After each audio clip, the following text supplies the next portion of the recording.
Bismillahirrahmanirrahim. Assalamualaikum warahmatullahi wabarakatuh.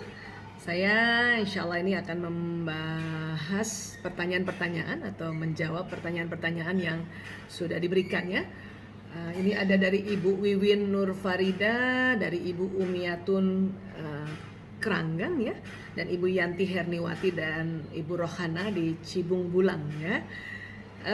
Ibu Wiwin bertanya, apakah penyakit seperti hipertensi bisa mempengaruhi kerja kolbu dan otak? Dan Ibu Umiatun bertanya, anak usia yang sudah menginjak 17 tahun apakah bisa berubah wataknya? Dan Ibu Yanti Herniwati dan Ibu Rohana kurang lebih pertanyaannya, kenapa sering banget marah, emosi naik turun menghadapi anak yang dalam tugas belajar online sering banyak alasan, ngambek dan tidak mau kerjakan seperti murojaah, hafalan juga, dan cari-cari alasan yang ngebantah terus ya. Masya Allah. Baik ya, jadi kalau hipertensi itu kan adalah satu kondisi ya. Dia bukan penyakit ya, kondisi di mana pembuluh darah atau dinding pembuluh darah seseorang itu kurang lentur ya, istilahnya kalau bahasa populernya ya.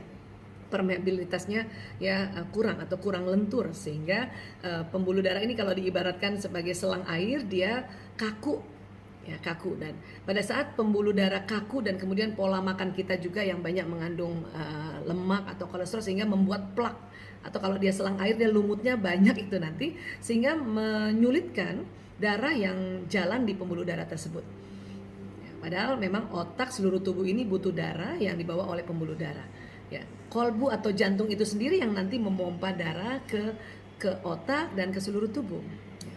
Tentu kalau darah kurang menuju otak karena ada sumbatan-sumbatan, berarti kan kurang membawa nutrisi dan membawa oksigen. Makanya otak kita itu terkadang ya agak kesulitan ya, mengakses pikiran-pikiran gitu. Dan juga berpengaruh pada emosi, karena otak emosi itu kan ada di dalam otak dan bagian tengah sistem limbik itu.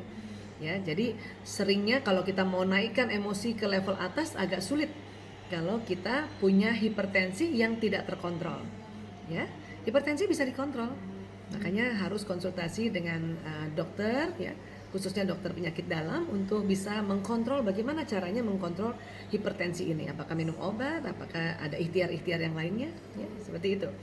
Dan untuk jantung apa yang terjadi nanti ya, itu tadi kalau juga di jantung ini ada pembuluh darah yang menuju jantung, dan kemudian nanti ada pembuluh darah yang menuju ke seluruh tubuh, dan jantung sendiri itu ada arteri-arteri atau ada pembuluh darah yang memberi makan si jantung juga ini.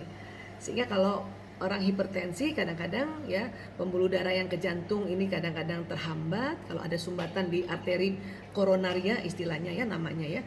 Maka nutrisi dan oksigen juga yang ke jantung sebagai makanan dan oksigenasi pada jantung itu terhambat.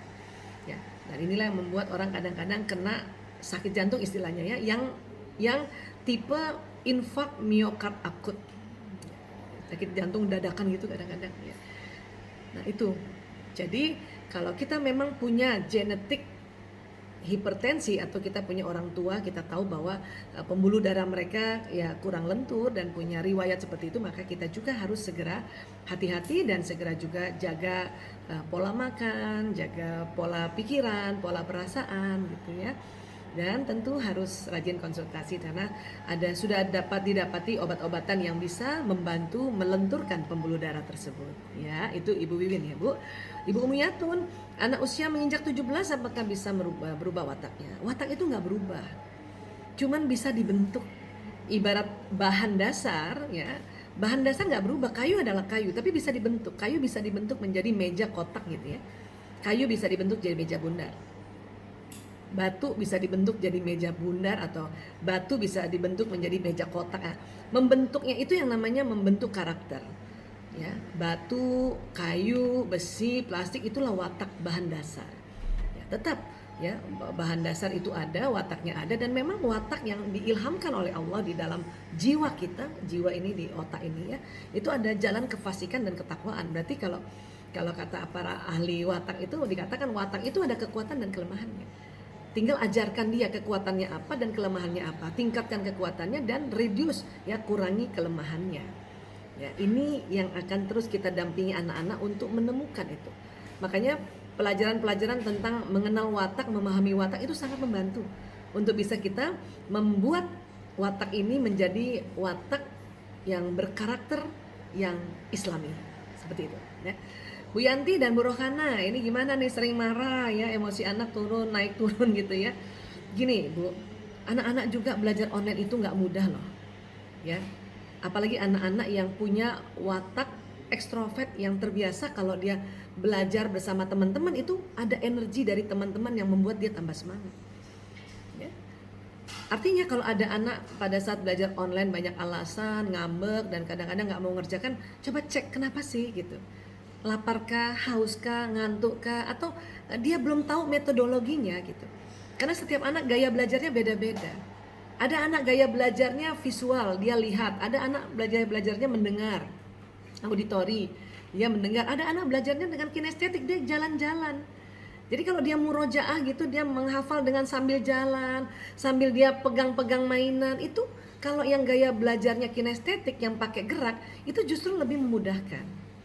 Sementara mungkin kita nggak ngerti gaya belajar anak, harusnya kinestetik, kita suruh duduk diam. Itu yang membuat anak tegang, itu susah masuk gitu. Untuk itulah makanya coba perhatikan gaya belajar Ananda, pelajari gaya belajar. Mungkin bisa searching di YouTube tentang gaya belajar, tipe gaya belajar anak ya. Dan tentu apalagi kalau anak laki-laki tuh pada saat dia belajar sedang lapar dan kepengen makan, kasih makan dulu Bu. Ini ya, jadi seperti itu. Dan mengapa anak cari-cari alasan ngebantah terus? Karena dia nggak nyaman.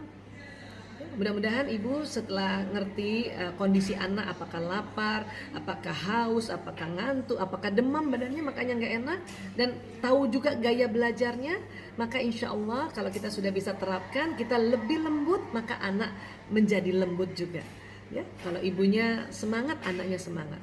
Tapi kalau ibunya marah-marah, anaknya juga bisa marah-marah. Bahkan dikatakan kalau ibu marah, anak 3 kali marah. Ibu semangat, anak 3 kali semangat. Ya, insya Allah Ibu Yanti dan Ibu Rohana bisa mulai belajar tentang apa sih Ananda kita ini. Ya, bagaimana gaya belajarnya, bagaimana wataknya, bagaimana pendekatan kepada dia. Ya, baik, terima kasih.